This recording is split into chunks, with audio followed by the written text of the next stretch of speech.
And so if your spouse is really having a hard time with something, you have to look at yourself and really ask yourself, am I making a selfish decision here? Am I treating my wife unfairly or unkindly or, and if the answer is yes, then you have to, like, as much as you might enjoy gaming or whatever the situation may be, your wife needs to still take priority. And if that's the case and you're honest with yourself and you are making a selfish decision, you have to be willing to change that.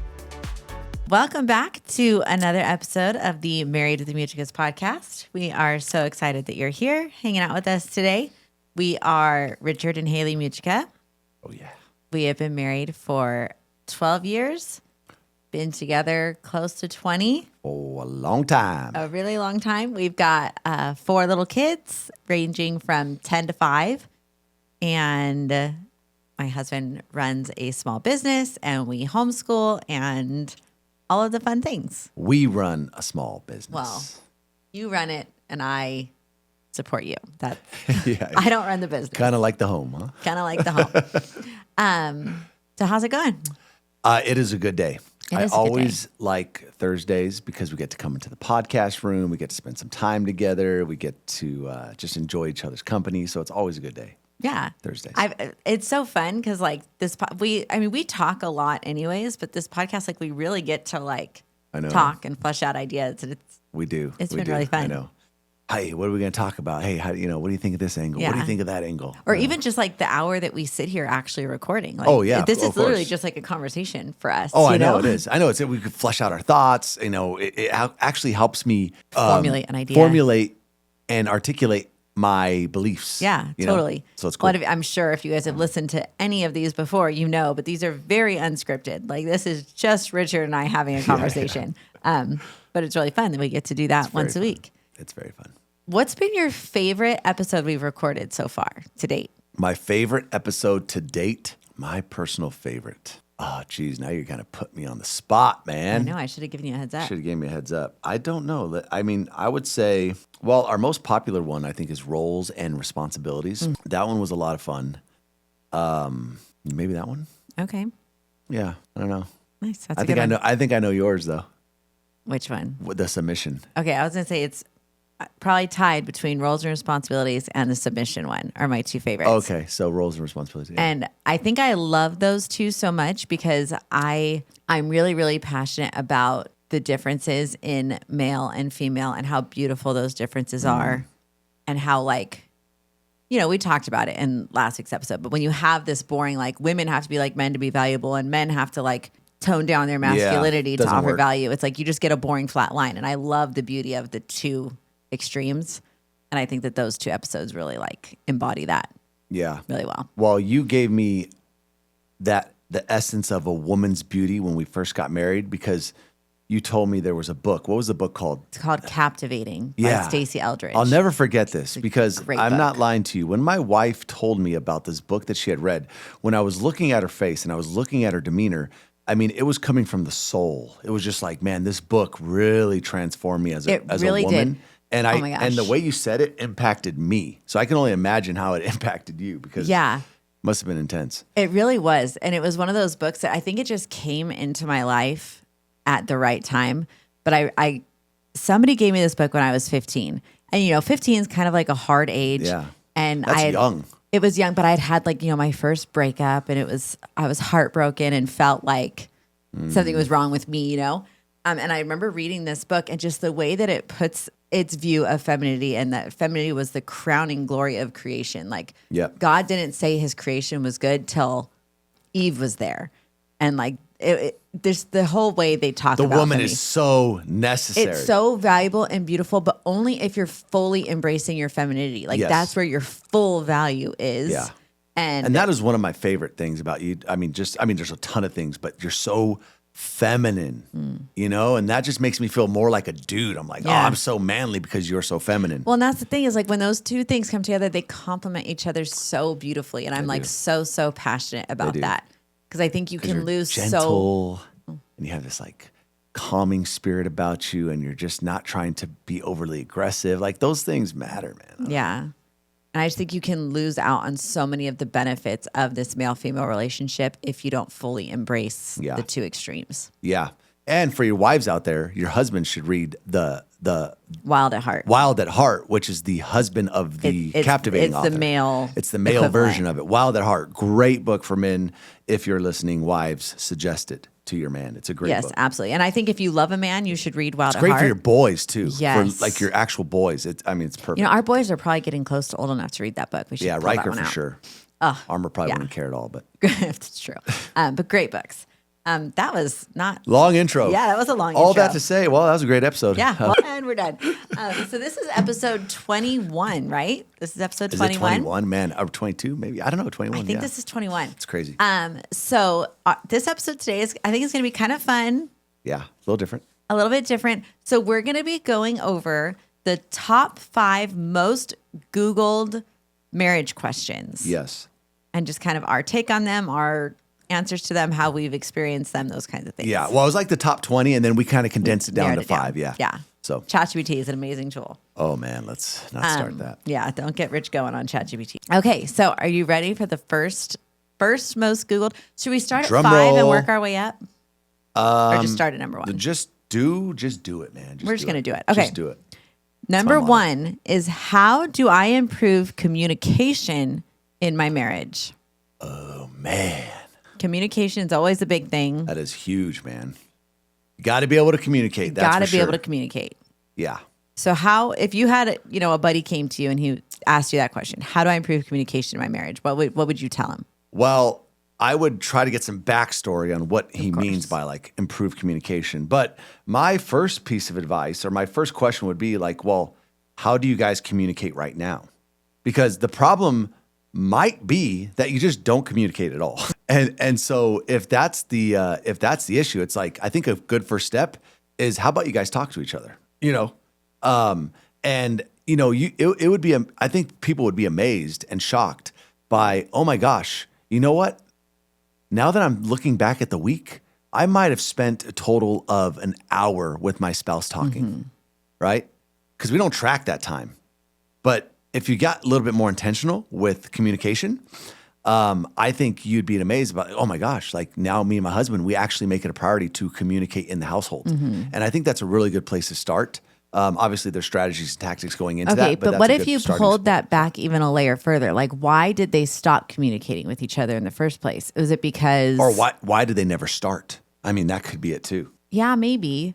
But also, I would think that mostly it's probably because either they were met with intense judgment whenever they tried to communicate, or they were just told that they were wrong and told what they were supposed to think, or, there was probably a reason why they stopped communicating. Yes. And I would want to get to that. What is that problem?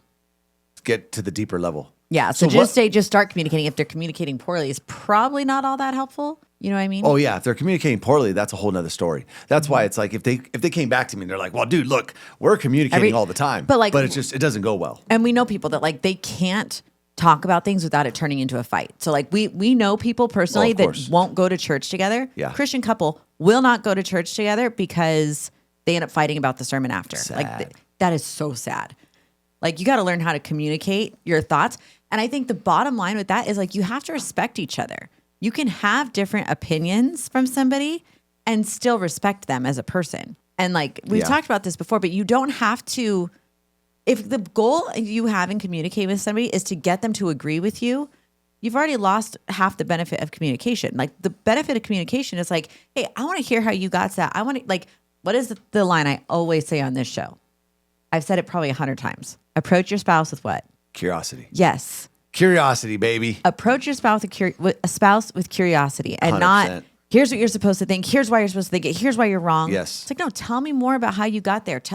That's a very different way of communication. And I think that's a big problem. No, it's a huge problem. And I think that, for a large majority of people, they don't, there's a difference between communication and talking. Yeah. And I think a lot of people talk, but very few people communicate. Yeah, that's... And so the difference being that when you're communicating with somebody, I am listening with the intent to understand where the person's coming from, right? We teach this in sales. Well, okay, even in the Bible, in the book of James, it says everyone should be quick to listen and slow to speak and slow to anger. 100%. Right? Like yes. that would Doesn't change get a more lot. clear and succinct than that. That would change a lot of conversation if you were quick to listen and slow to speak. Yeah. A lot of conversation would probably improve. Well, you know the old adage, it's why God gave you 2 ears and 1 mouth. Yeah. Right? But man, I'm shocked how hard it is for people to really listen to somebody. Mm-hmm. Because as somebody's talking, guess what they're doing? It's going in one ear, it's going in one ear, it's going out the other, and all they're thinking about. By the way, anybody listening, there's always 2 conversations going on, right? There's the conversation I'm saying right now to the audience, and there's the conversation in their head about what I'm saying. That they're hearing, yeah. And that they're hearing. And usually it's the conversation in your head that you're listening to. It's not even me. You're just processing that information. So now all of a sudden, I'm talking to you. I'm not listening. I'm just processing the words in my head. Okay. And I just spit something stupid Do you remember out. that reel you sent me from Vince and his girlfriend? Where it was like... Oh, okay, give me a few of those examples because those were so funny. It was like, oh, hey, babes, do you want to go to the gym with me today? And then what does the girl hear? And the conversation she's hearing is, oh my gosh, he thinks I'm fat. Yeah. Or give me a one. Like, man, what was, there were so many good ones. So many good ones. Yeah. It was just like, hey, what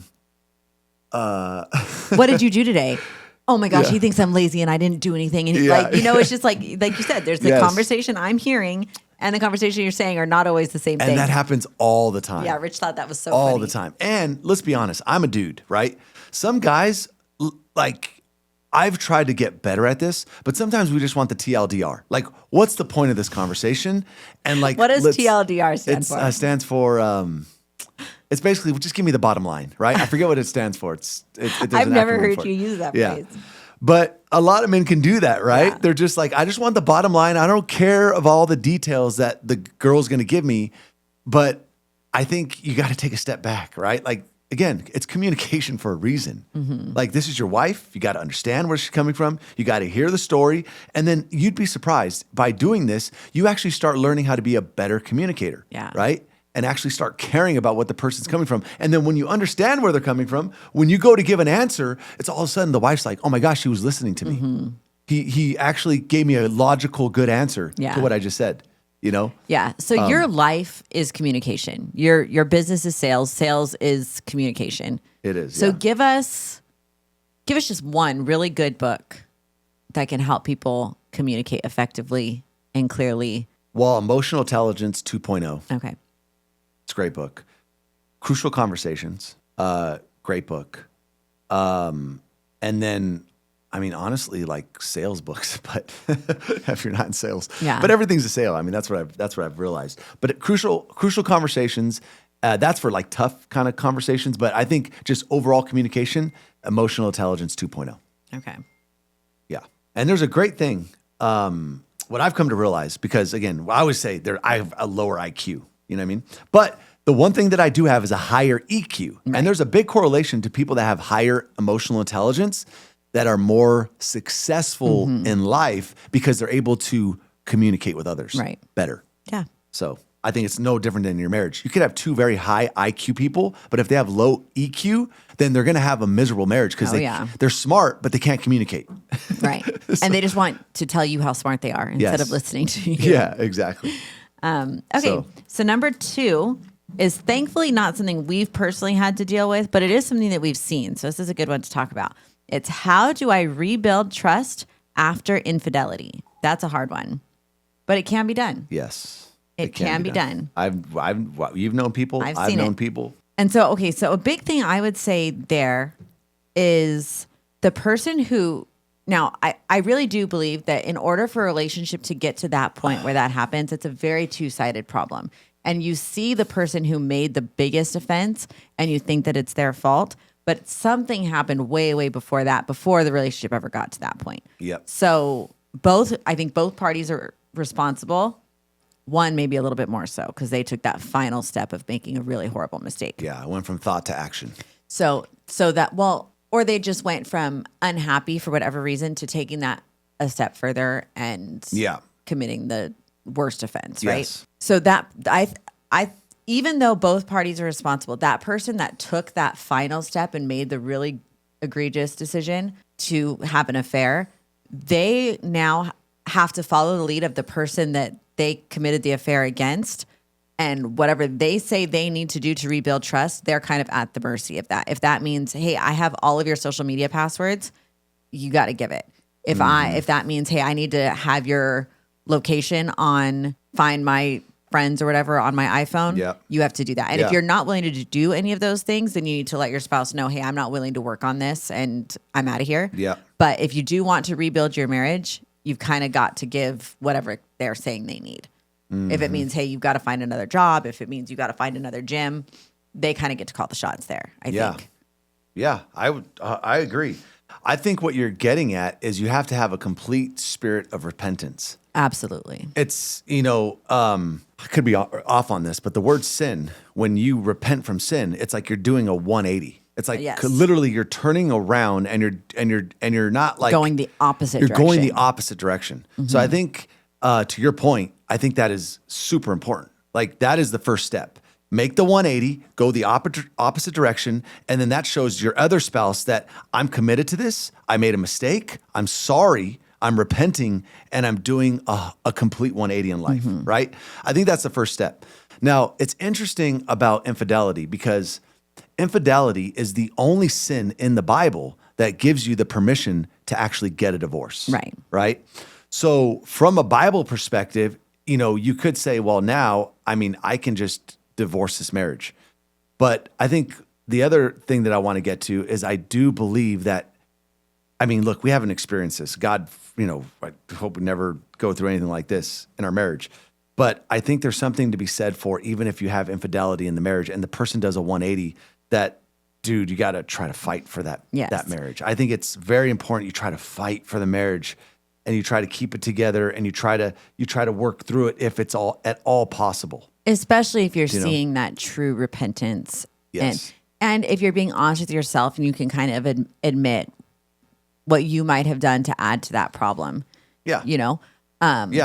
And I've seen marriages that have walked through that and gotten to the other side and had a better marriage and had a beautiful, fulfilling marriage after. So it's totally possible to seek restoration and find it. Yeah. So just because the Bible does allow for divorce in that circumstance does not mean that you have to. In fact, I think it'd be better if you didn't. Yeah. But of course you can in that situation.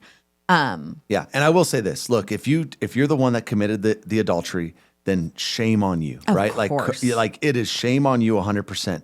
Now, I do think, to your point, the person that got the affair on, I know this takes a huge level of a self-awareness. It takes a huge level of introspection, but I think you got to look at yourself and say, hey, what are some areas that, look, it's not my fault, but what did I do? What could I have done better to put my spouse in a position where she just never even wanted to have an affair in the first place? That would never be a thought on her mind, right? And I think with that type of spirit, it's not your fault that your wife did it. I'm not saying that, or your husband did it, but it is something to take a look at. And absolutely. And try to fix those things. Yeah, I think you got to be really honest with yourself. Because now, look, you got a person doing a 180. They're repenting. They're getting better. You're also saying, hey, okay, there's a few things that I need to change. Now you're both, making changes together, and you're just getting better in the marriage, right? Now it's strengthening. I think you can actually strengthen the marriage if you can stay together after infidelity. I think it becomes this crazy strong bond. Yeah, and I think the other really important piece in this situation is that if you are the spouse that was cheated on, and you decide that, I'm going to move forward and we're going to rebuild this thing, you have to actually move forward and rebuild. You can't, and I can't even imagine how hard this is, but you can't just keep going back to that and holding that over their head all the time. And we've known couples that have done that too, right? 30 years later, they still talking about it. Are talking about it. Past. Can't, and that's not healthy either. So if you're going to make the decision to stay and move forward, you have to move forward. Mm-hmm. Yep. And you have to have the discipline to not throw that in their face every time there's an argument or every time you see a pretty girl walk by and your hackles grow up. It's like, it takes a lot of, I can't even imagine. And it'll take time. It'll take time too. But I agree. I'm on board with that. But redemption is 100% possible in that situation. Okay. This is an interesting question. How do you know if your marriage is over? Well, I think it's over if, I'll give you a story real quick. I had a person call me that said that they were going to divorce. They're going to get a divorce. and you know who I'm talking about. And I was having this conversation with them, and they obviously wanted some advice. They wanted some, what are my thoughts on the situation? And I just asked one question that they later said, dude, that question actually made me reconsider everything. And the one question was this: do you want to be married? Like, is that something you want? Right? And it was a female. She later said that, but we talked about this. Like, it wasn't like, and I wasn't in the room with her. It was just over the phone. It was, it's, that's the type of situation. And she said, Rich, like when you asked, and she's like, nobody asked me that question. And when you asked me that question, my immediate response was, yes, I do want to be married. And so and then after that, I was like, well, now I got to try to fight for the marriage because I do want it. It's like in the moment she wanted to get the divorce because it felt like that was the way out. But when she rethought about like, do I want to be married? It was like, yes, I do. So now they're, trying to work it out and everything's trying to, come together. But, so I don't know. How do you know it's over? It's when you say that it's over. When you just literally give up on the thought and you give up on the marriage, and you just say to yourself, like, I don't want to be married, and it's over. And you convince yourself of that. And I think that's how you know it's over. Yeah. When you are done. Yeah. Yeah. And obviously our position as Bible believing Christians is that infidelity is the only. Yeah. It's the only sin in the Bible. The only out as a Christian. Yeah. Now I'm very, very fortunate. And I'll just admit full-heartedly that I have not personally had to really contemplate, instances of abuse or narcissism or those kinds of things where, it's very easy for me to just black and white say, hey, if he didn't cheat, you can't leave. I also know that, I have very good friends that have been married to like legit diagnosed narcissists, and I can't imagine having to stay in that for 50 years, but I also know what the Bible says. So that's a really hard one for me that I really haven't had to wrestle with in my own mind much because I've not ever been in that situation. Yep. And so I know there's people that have thought about this much more deeply than I have. So I don't really feel super equipped to talk about it, to be honest, because my belief in our marriage is that like divorce is just not an option ever. It never will be. And that's just not something that it's not a threat that we've ever thrown out in an argument. It's not like that's just, divorce is just not in the vocabulary for us. And I know other people are in different situations where it is for different reasons. And I don't know. Haven't had to think too deeply about it. I mean, I think there's something to be said about that, though. I mean, when we got into marriage, it was like, this is life. Like, it's life. Like, we knew that. We're lifers. You know what I'm saying? And there's a peace that comes with that. Oh, 100%. Because when you're like no longer in negotiation, like, it's not even a thought. You don't like thoughts don't even come up because you're like, dude, it's a life thing. We're in it. Now, obviously, there's some things that have occurred. It makes things a little bit more difficult, like an affair. Right. But I will say this. Look, we believe in the concept of extreme ownership in marriage, right? So if my spouse is not doing well, I try to look at myself and say, what am I doing to cause this and to not help the situation? So I would encourage anybody that says, asking the question, is my marriage over? At the end of the day, I cannot control my spouse. What they do is not under my control. I can try to influence, but I cannot control their actions. But I can control my actions. So I think before saying, that asking that question, I would just desperately hope that maybe you could look at yourself and just say, hey, what could I potentially change that could change our marriage? Yeah. Well, I think there's a really beautiful example of this that's really been floating around a lot lately. And so today is September 18th. We're about a week out from the assassination of Charlie Kirk, right? Oh, man. Horrible, horrible cultural event. Just the most heartbreaking thing. Yeah. But his wife, Erica, did a address to the nation. And she talked about how Charlie would ask her every morning, what can I do to serve you? Like, how can I be a better husband? How can I help you? Yeah, she did. And that's really like kind of taken the world by storm. And that's like, culturally, that's a very abnormal thing to hear that couples do. And I think people were really, and like I was talking to a couple at the football field last night that was saying like, when she said that really made them think like, gosh, we need to do that for each other. And I think when you're in this situation of how do I know if my marriage is over, maybe just start there and say, I'm going to start asking my spouse every single day, how can I serve them? And that could literally save your marriage. Yeah. If you go to a focus of service. instead of servant. Yeah. You know? There's a movie called War Room.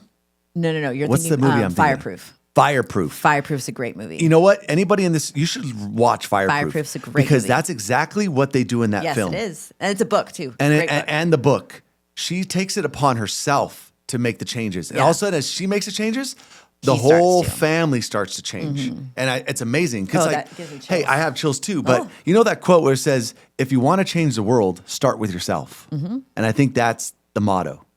Okay, next one.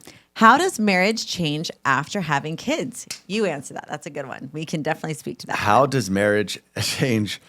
Well, I mean, changes in tons of ways. One of them being, there's just a lot more chaos. So I'll start with the stuff that is difficult. You have another mouth to feed. You have more responsibility. You have less sleep. You communicate less with your spouse. You start taking life a little bit more seriously. I mean, like now that you have like a baby to feed, you know, intimacy can be a challenge. Intimacy can be a challenge because now you got another little one. Your wife's tired. You're tired. You've got somebody listening at the door because they know you're up to something and they want to know what it is. And, yes. You know, every time you try to talk, they need to say something. Every time you're trying to kiss, you get a hand in between your lips. Oh my gosh, it's nonstop. Yeah, it's literally nonstop. You know, like and there's more banging noises. It's never quiet, ever. So I mean, in a lot of radical ways, your life changes. But I'll tell you what, like a lot of crazy good things. Oh my gosh. Okay, so we listed all the difficult. Yeah, now we listed all the difficult. List the good. Well, I'll tell you what, the immediate first thing. If you've never had a child. I hate to say this, but I'm going to say it. I feel like you don't really know what love is. It's a very different It's kind a different type of love. It's like this thing comes out of the womb and you immediately feel something you've never felt before. And it's hard to explain that type of love. Yeah. Do you know what I'm saying? So that's number one. Like you just get this crazy feeling of like, oh, this must be almost slightly maybe what God's love is, like how this kind of works, but maybe not even. Well, I really think that's why God allows us to be parents, is so we can get the teensiest little glimpse of how he feels about us. I mean, yeah. And it's just a fraction of it. But I think that's why he designed it the way he did anyway. But okay, go on. Yeah. I mean, and then, besides that, like you get to just watch this thing grow and develop. And they just smile at you and they look at you and they just love you. And you get to play with them. Like you get to play with something. You have something now that is like bigger than life, you know, so to speak. Like you're living for something more than just yourself at a very big level, like a high level, you know? Lord, so there's so much more joy. Yeah, there's tons of more joy. So much more laughter. Lots more laughter. There's obviously so much more love.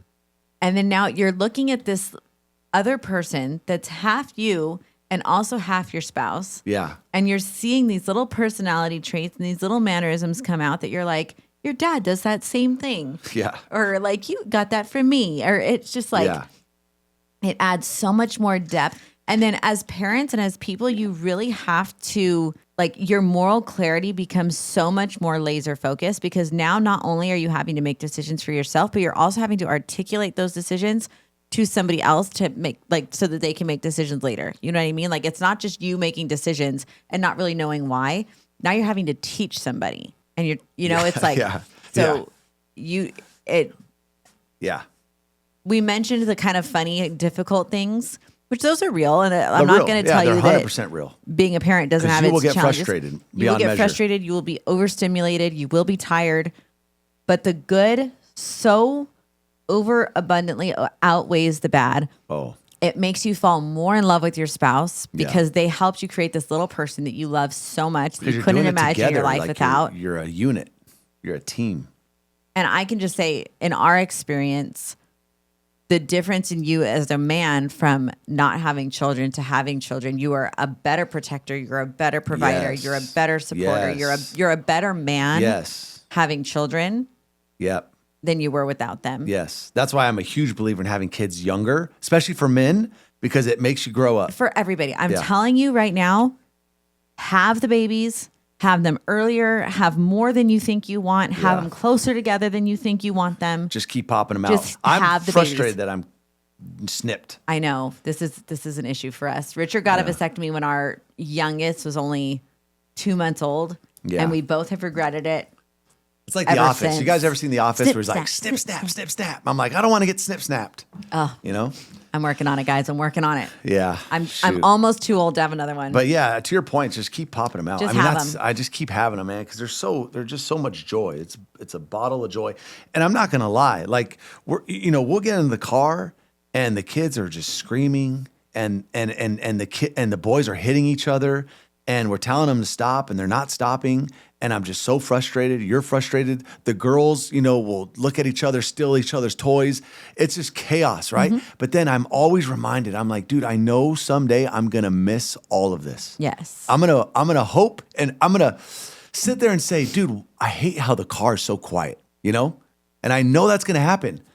And so I'm just trying to say, dude, look, these are the good times. These are the great times, you know? So, and the goal and the design is that will make you a better person. It'll make you more selfless. It'll make you more patient. Yeah. It'll make you a better person. If you just go through life and decide to do things so that you don't have to be selfless, that's a sad life. Yeah. I don't want to go through life like that. Yeah.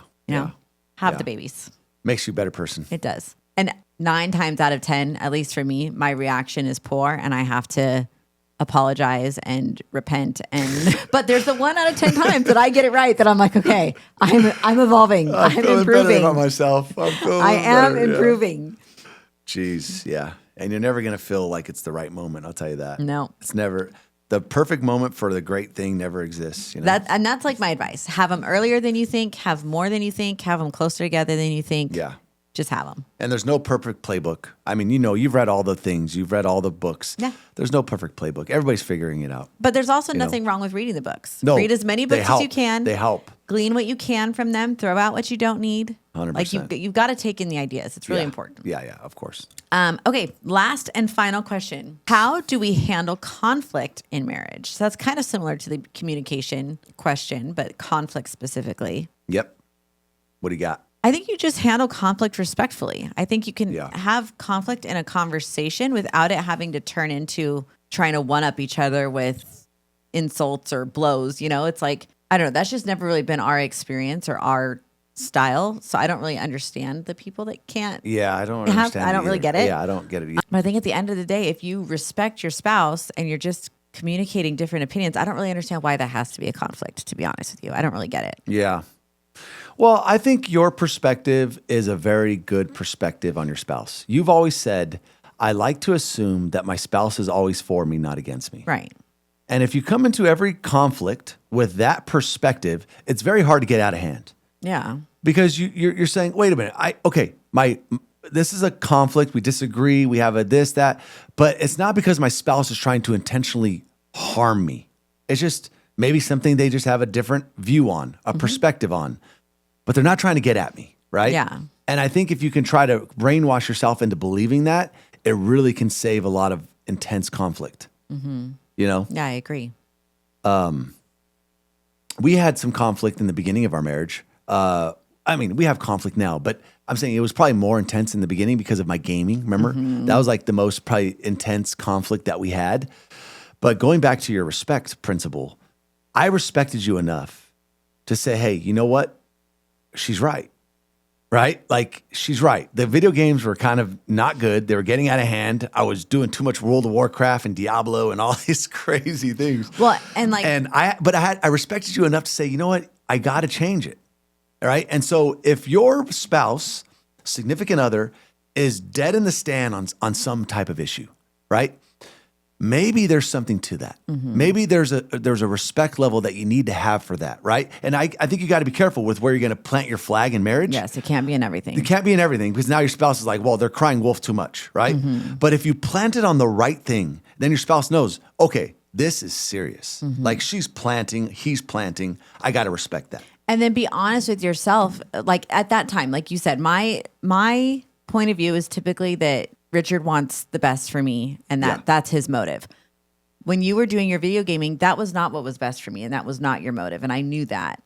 And so that kind of broke a little bit of trust at that time. And like, okay, he's really just doing this for himself. He's not thinking about me at all. Yeah. And so if your spouse is really having a hard time with something, you have to look at yourself and really ask yourself, am I making a selfish decision here? Am I treating my wife unfairly or unkindly or, and if the answer is yes, then you have to, like, as much as you might enjoy gaming or whatever the situation may be, your wife needs to still take priority. And if that's the case and you're honest with yourself and you are making a selfish decision, you have to be willing to change that. Yeah, buckle up. And thankfully you did. And so, yeah, I did. And here's the cool part is now I actually, every now and then I do play video games. The boys, I haven't played in a long time, to be honest with you. But now I can, right? Not only was I playing video games at the time, but we were dead broke. Mm-hmm. We were basically starting like from scratch. Mm-hmm. I had nothing going on. So it was like not only was I playing video games, but I was doing it in a time in our marriage when, dude, there's other things that I could be doing that are just way more important. And you were right like, now. Now if you play with the boys, it's like, okay, you might play for an hour in the afternoon. Yeah. At that time, it was like you were jumping on at 8:00 at night and staying on till 3 a.m. Gamer time, baby. No, stop it. I don't even like it being talked about in a funny way. It's time where you should be in bed with your wife, doing married people things. And, it's like, it was just, that was not a great season. It wasn't great, but good. I'm really glad you outgrew that one. So what was the question though? The question was, how do you deal with conflict? Okay, so we're kind of, we're answering it, right? Like, you know. Yeah. So that was what I would say is you can disagree and do it very kindly and calmly and in a conversation. And then if it is something that you really, like you said, need to stake your flag on and say, no, this is a problem. The spouse who's having their flag staked on them, they need to say, maybe I am wrong here. Like maybe, like really evaluate your motive. Yep. But both people have to take responsibility. Now, what are your thoughts on having rules to arguments? Like, I think one of our spoken rules is that we just don't raise our voice. Mm-hmm. We don't ever I know. I'm not saying we never raise our voice. You raise your voice sometimes at me. I do not. Yeah, sometimes you'll raise your voice, or I think you raise your voice, and I'll be like, you raise your voice. And you're like, I didn't raise my voice at you. Your version of me raising my voice is me saying stuff in maybe a sterner tone. Sterner tone. Okay, that might be it. Yes. But we do have a kind of that rule. Yes. Like we just won't get unleashed with like tone. Because going back to communication, it's not what you say, it's how you say it. Yeah. And if you say it in this crazy demeanor, I'm going to get defensive because I'm like, oh man, I'm like my back's against the wall. Yeah. I got to fight back. And that's when the fight and flight comes into place. So I don't know why I was saying that, but maybe to say that, have rules for, arguing, right? You don't need a lot of them. Maybe just have one or two rules that we just don't do this. Never name calling. Never name calling. Divorce is never thrown out as a threat in an argument. I hope not. Yeah, and then I think another really big rule that I think people should have is like you don't assert someone's intention. Yeah. Beyond what they're saying. Other than his intentions are good. Yeah. Yeah. If it's going to go negative, don't do that. Don't do that. But if it's going to be positive, okay, cool. That'll help you. Yeah. Your mind space just needs to live in the positive, I think. Yeah. But yeah. That's interesting. Huh? That was a good one. That's the 5. That's the 5ers. Well, what do you got? Well, let's see. I wonder what the audience likes the most. What was the number one? What was the best one? That was the best one. And then also just, for all episodes and moving forward in the future, you guys can go to our Instagram at Married with the Muchkas and DM us your marriage questions. And we'll, we can try to kind of work those into different episodes or build entire episodes around them if they're something like that. But I think that would be really fun to get a little bit more. That'd be a lot of fun. Engagement. And of course, you can always follow us on Instagram at Married with the Muchkas, YouTube, same name. We're on Apple Podcasts, Spotify. Yes. Leave a comment, leave a review, follow, like, subscribe, all those fun things. Did I miss a word? Nope. I think you got it all. But leaving a review on the podcast would be really special. Leaving a review would be cool. Helps other people see it too. Yes. That was a fun one. That was a good one. Thanks, babe. Love you. All right. Love you. See you for the next one. Bye. Bye.